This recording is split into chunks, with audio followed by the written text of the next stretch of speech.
আসসালামু আলাইকুম। আমার বাংলাদেশের ভাই বোনেরা কেমন আছেন? ভালো আছেন? আজ বাংলাদেশে কিন্তু তেলের সংকট দেখা দেওয়ার কারণে কিন্তু অনেক পাম্পে তেল পাচ্ছে না। বাংলাদেশ জ্বালানি মন্ত্রণালয় বলেছে তেলের কোনো ঘাটতি নাই। চট্টগ্রাম বন্দরে কিন্তু অলরেডি কয়েকটা তেলের জাহাজ কিন্তু ভিড়ে গেছে। তারপরও বাগমারাতে অনেকটা তেলের পাম্প বন্ধ হওয়ার কারণে এটা বাগমারা উপজেলা মসমুল বাজারে কিন্তু সোহেল ফিলিশ স্টেশনে কিন্তু তেল সরবরাহ করা হচ্ছে। প্রতিটা বাইকে 200 টাকা করে তেল দেওয়া হচ্ছে। গতকাল কিন্তু 2000 থেকে 3000 গাড়ির তেল দেওয়া হয়েছে। তারপরও দেখেন রাস্তাতে কোনো গাড়ির এখন বর্তমান কমতি নাই, সারি সারি গাড়ি কিন্তু এই রাস্তাতে হয়ে আছে। 1 কিলো দূরে থেকে কিন্তু গাড়ি আছে, এখানে কিন্তু তেল দেওয়া হচ্ছে। সকাল 6টা থেকে সন্ধ্যা 6টা পর্যন্ত তেল দেওয়ার নির্দেশনা দিয়েছে উপর থেকে। আমরা এখানে জিজ্ঞাসা করবো আসলে তারা কতদিন পর তেল দিচ্ছে আর কত ঘন্টা লেট করে ফেললো। আসেন এদিকে আসেন। আসসালামু আলাইকুম ভাই। আচ্ছা, আপনি কতক্ষণে সিরিয়াল তেল দিচ্ছেন? প্রায় 5:30 থেকে আচ্ছা, আমরা দেখেছি এরকম যানজট হয় না, কারণ দেশে আর আসলে বাংলাদেশের মানুষ আমরা এমন একটা মানুষ, মানে যে জিনিসের একটু সংকট দেখা যায় এর পিছনে কিন্তু উঠে ধরে লেগে যায়। আমরা দেখেন আপনারা গত বছর পেঁয়াজের দাম কিন্তু 200 টাকা কেজি লেগেছিল, এখন বর্তমানে 20 টাকা কেজি। যদি এখন বলা হয় এই যে পেঁয়াজটা কিন্তু সামনে 1 তারিখ থেকে কিন্তু 200 টাকা কেজি লাগবে, মানুষ চাল কিনা বাদ দেয় কিন্তু এই পেঁয়াজের পিছনে লেগে যায় ভাই। আসলে আমরা সরকারের দোষ দিয়ে কি করবো আর এই তেলে পাম্পে দোষ দিয়ে কি করবো?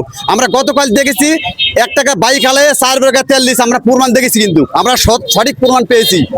আমরা সবাইকে অনুরোধ করবো যত বাইক আলা ভাইয়ের আছে আপনারা প্রতিদিন তেল দিচ্ছে, একবার করে তেল দেন, আরো লোকে তেল দেওয়ার সহযোগিতা করে দেন।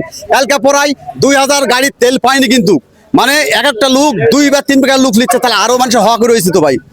আরো তো কথা শুনেছি প্রতিদিন তেল দেবে, এখানে কিন্তু 2 বা 3 টাকা তেল দিচ্ছে। 2 টাকা তেল দিবে আসছে, এমনি যাচ্ছে আবার 20টা লাইন ধরছে আবার। আপনারা একটু টাঙ্কি চেক করবেন, যদি ধরা খায় আইনের ব্যবস্থা হবে, অনেকগুলো বাইকের সব তেল পাবে। সবার টাঙ্কি লোড করা আছে। প্রতিবাদ করবে। এখন পাম্প থেকে চুরাই ভাবে এটা নিচ্ছে। আমরা তো যাদের এটা আমরা দেখেছি এই লাইনে তেল না পরে কিন্তু পিছনে আবার লাইন নিচ্ছে, কারণ অনেক বাইক এলাকায় তেল পাচ্ছে না, কিন্তু অনেক হক নষ্ট হচ্ছে।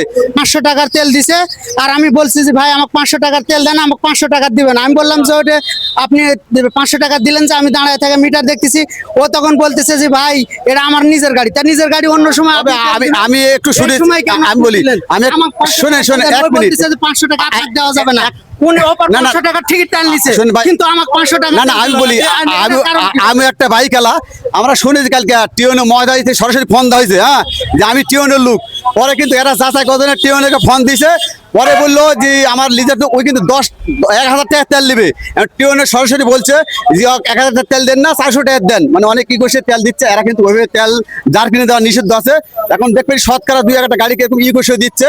আমরা কিন্তু এখানে যাচাই বাছাই দেখেছি। এখন বর্তমান এখানে যে লাইনগুলো দেওয়া আছে আপনার গাড়ির, হ্যাঁ, এখন এই প্রথম তেল দেওয়ার পরে কিন্তু আবার লাইনে রাখছে। আমরা তেল দিবেন, আগামীকাল আসেন তেল দিবে। পাম্প পক্ষ থেকে বলেছে তেলে কোনো ঘাটতি নাই, আপনার প্রতিদিন 200 টাকা তেল দেওয়া হবে।